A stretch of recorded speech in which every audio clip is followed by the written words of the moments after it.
বাইরে হচ্ছে ঝমঝমে বৃষ্টি, আর এই বর্ষাকালে সন্ধেবেলায় চটপটা তো কিছু খেতে ইচ্ছা করে। তাই আজকে বানিয়ে নিচ্ছি ফুচকা। কি করে বানাচ্ছি রেসিপিটি তোমাদেরকেও একবার দেখিয়ে দিই। প্রথমে 1 কাপ মতো ময়দা আর সুজি নিয়ে ভালো করে মিশিয়ে নিলাম।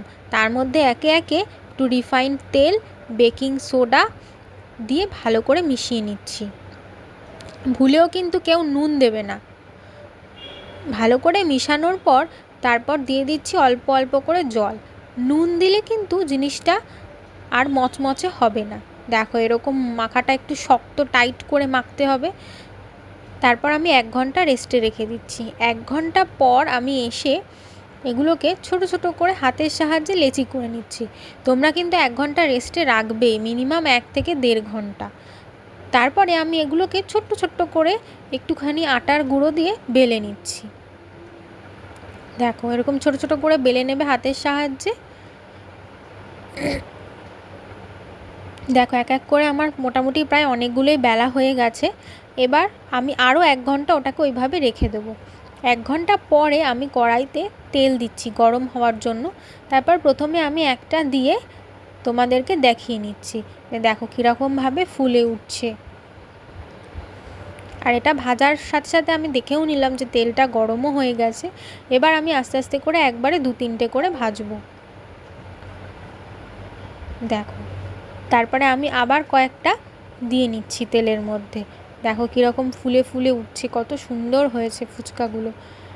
বাড়িতে বানিয়ে ফুচকা খাওয়ার মজাই আলাদা। তোমরা একবার বাড়িতে অবশ্যই এভাবে ফুচকা বানিয়ে ট্রাই করে দেখো। হয়তো একটু সময় লাগবে, 4-5 ঘন্টা, কিন্তু বানানোটা একদমই ইজি। আর ফুচকার আলু মাখার জন্য আমি 3টে আলু সেদ্ধ করে নিয়েছিলাম এখানে। আলুগুলোকে হাতের সাহায্যে ভেঙে একটু পেঁয়াজ কুচি আর লঙ্কা কুচি আর বিট লবণ দিয়ে ভালো করে মিশিয়ে নিচ্ছি। তারপর আমি এখানে ডাল ভাজা আর বাদাম আর ধনেপাতা রেখেছিলাম, সেটাও এখানে অ্যাড করে দিচ্ছি। আর ফুচকার জন্য যে মশলাটা আমি এখানে ব্যবহার করলাম, এটা আমি বাড়িতে আগেই বানিয়ে নিয়েছিলাম। সেই মশলাটা দিলাম আর ওপর থেকে একটু চাট মশলা দিলাম। আর দিয়ে দিচ্ছি ফুচকার জন্য যে জলটা বানিয়েছি সেই জলটা, টক জল, আর মটর সিদ্ধ দিয়ে এবার এটাকে খুব ভালো করে আমি মেখে নেব। তাহলেই তৈরি হয়ে যাবে ফুচকার আলু মাখা। আর জলটা তো বানাতে তোমরা সকলেই জানো, তেঁতুল দিয়ে জলটা তৈরি করতে হয়। দেখো, ফুচকাগুলো বানানো হয়ে গেছে। এবার আলু দিয়ে ভরে ফুচকাগুলো খাওয়ার পালা।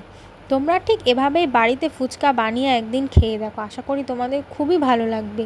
আমার এই রেসিপিটি যদি তোমাদের ভালো লেগে থাকে অবশ্যই আমার চ্যানেলটি সাবস্ক্রাইব করে দিও।